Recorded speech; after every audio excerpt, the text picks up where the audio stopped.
चलिए जी, आप सभी का स्वागत है कुछ क्लासेस में। तो हम आज करेंगे question number 6। So question number 6 बोलता है, आप लोगों को ध्यान से सुनने, the first and last terms of an AP are 17 and 350। ठीक है जी। If the common difference is 9, how many terms are there and what is their sum. ठीक है, बड़ा ही इंटरेस्टिंग सा क्वेश्चन है। इसने बोला, हमने क्या किया इससे, first term of N A की मतलब ए की वैल्यू दी है, इसमें हमें कितनी दी है 17। ठीक है जी। एंड लास्ट टर्म को चाहे आप एल से डिनोट करो या ए से, आपकी मर्जी है। एल की वैल्यू है हमारे पास कितनी 350, इसको मैं ए एन लिख दूं तो ए की बात है ना। अच्छा जी, उसके बाद इसने बोला डी की वैल्यू कितनी है हमारे पास, D is 9। He says find the value of n and find the value of Sn। ठीक है, यहाँ तक समझ में आया सबको? मेन चीज है सबसे पहले तो इतना ही लिखना। 3 मार्क्स का क्वेश्चन आता है, इतना भी लिखेंगे आधा नंबर मिल जाएगा। ठीक है, आधे के बाद, हाँ जी, आधे के बाद आगे चलते हैं। अब हमें क्या करना है, अगर मैं Sn फाइंड करने की कोशिश करूँ तो उसमें मुझे क्या चाहिए, n/2a + n। मेरे पास a की वैल्यू भी है, l की वैल्यू भी है, बट n की वैल्यू नहीं है, वापस गया मैं। बट अगर मैं n की वैल्यू को फाइंड कर दूं तो मुझे लगता है कि क्वेश्चन मेरा बड़ा ही इजीली हो जाएगा। तो मैंने पढ़ा था an का फॉर्मूला होता है हमारे पास a + n - 1 d है ना।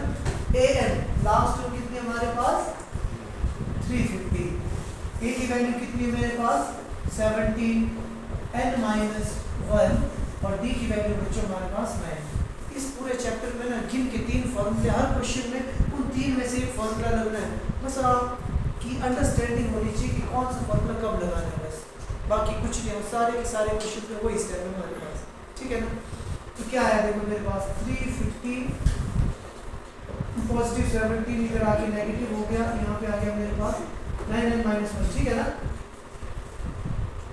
ठीक है गलत है? गलत है सर, 9 याद रखना, ब्रैकेट के बाहर अगर कोई एक नंबर होगा तो वो क्या करेगा, दोनों को मल्टीप्लाई करेगा, इसको भी और इसको भी। इस चीज का ख्याल रखना सर, ठीक है ना। ओके चलो, एक गलती तो हमारी करेक्ट हो गई, याद रहेगा आपको। तो देखो 350 में से मैंने 17 माइनस किया तो कितना गया, 10 में 7 गया 3 और 4 में 1 गया तो 3, 333 है ना। और माइनस 9 का इधर आके क्या हो जाएगा, +9 yes, so we will left with this one। इसको ऐड किया तो कितना आ गया मेरे पास 342 = 9n, so n की वैल्यू आ गई 342/9। 9 3s are 24, very good। 9 3s are 27, 27 7 बच गया, 9 8s are 72। तो n की वैल्यू आ गई हमारे पास 38। सेकंड क्लास में भेजना पड़ना टेबल लर्न कर। n की वैल्यू कितनी आ गई हमारे पास 38। समझ में आ गया ना। 9 से 9 3s are 27, 7 बच गया 72, 9 8s are 72। n की वैल्यू आ गई और क्वेश्चन फिनिश है।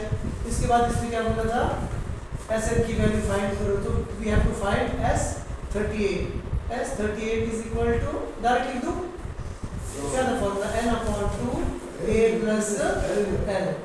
जब हमारे पास l दिया होता है तो हम डायरेक्ट कर लेते हैं, जब l नहीं दिया होता है तो हम 2a + n - 1d वाला फॉर्मूला यूज करते हैं। n की वैल्यू कितनी थी 38/2, a की वैल्यू कितनी थी 17, l की वैल्यू कितनी थी 350। यस। अच्छा, क्या 2 से मैं 350 को कट कर सकता हूँ क्या?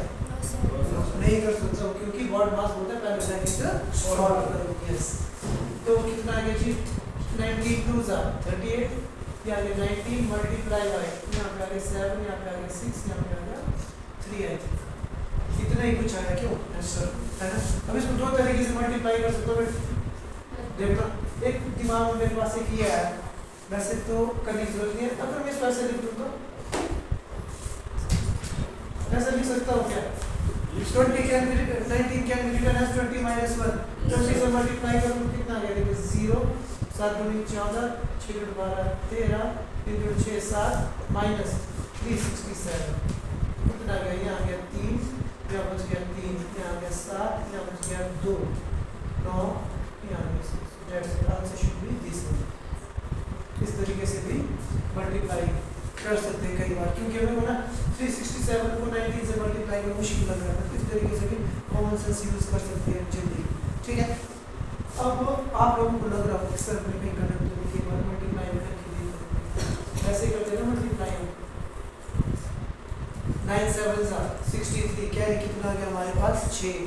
इसको इसके साथ मल्टीप्लाई, इसको इसके साथ 9 6 चरुजा में 7 जोड़ा कितना हुआ, चरुजा में 7 जोड़ा 61 आई थी, 61 में 6 जोड़ा 67, 6 कैरी आ गया हमारे पास, 9 3 27, 27 में 6 जोड़ा 33, 33 में कितना था 6 कैरी, 33 में 6 कैरी जोड़ा तो कितना आ गया, 33 में 6 कैरी 39, 3 आ गया, 3 1 जा 3, ये हो गया 6 आया क्या सर आपने तो माइनस का साइन दिया था। हाँ मैंने क्या किया 19 को मैंने लिखा 20 माइनस 1, मेरे को 9 का टेबल नहीं आता था एक्चुअल में। ठीक है, मेरे को 2 का टेबल आता था, मैं कॉमन सेंस यूज किया, 19 को मैंने लिखा 20 माइनस 1, तो मैंने क्या किया 367 को पहले 20 से मल्टीप्लाई कर दिया और उसमें से 367 माइनस कर दिया। ऐसे भी कर सकते हैं, कई बार होता है ना हम लोग टेबल भूल जाते हैं ना, तो उस केस में ऐसे भी कर सकते हैं। ठीक है जी, चलिए जी अगला क्वेश्चन देखिए आप।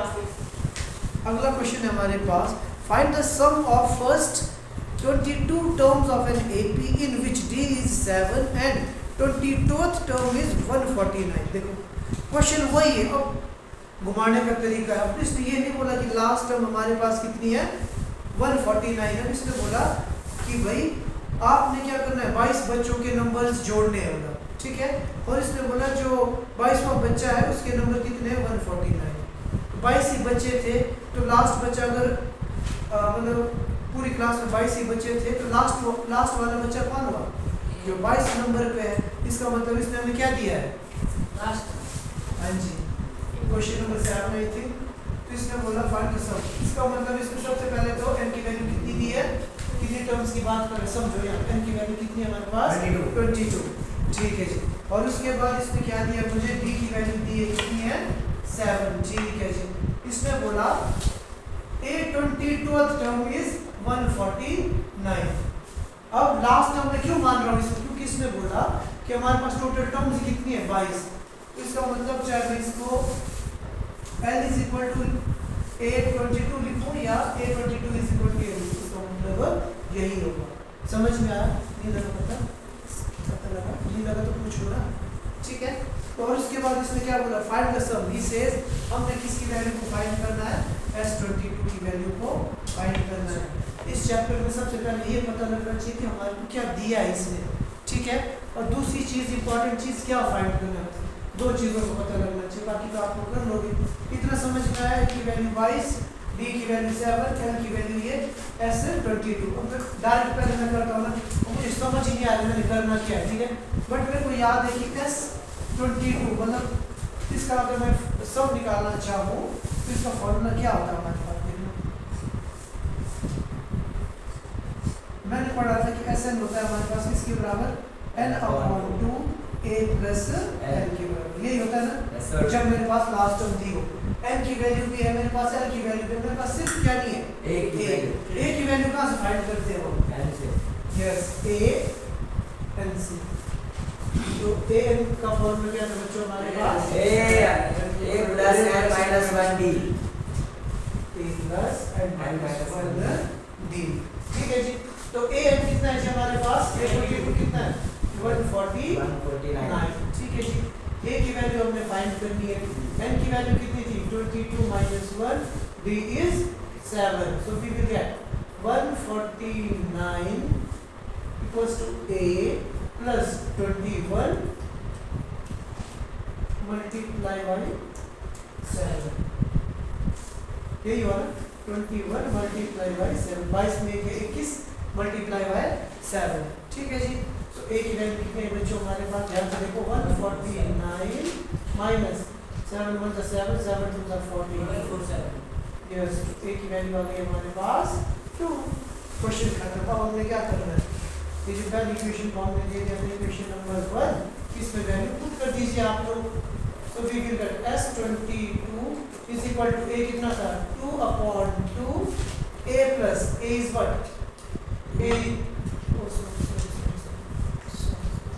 2 plus L is 149 यही था ना देखो N/2 A plus L A कितना था हमारे पास 2 था L की वैल्यू कितनी थी 149 L की वैल्यू थी 22 ये 11 multiply by 151 so 151 answer should be 1661 so that is your answer 11 ones are 11 1 carry आ गया 11 5 55 में 1 जोड़ा कितना हो गया 56 5 carry आ गया 11 165 हाँ जी बिल्कुल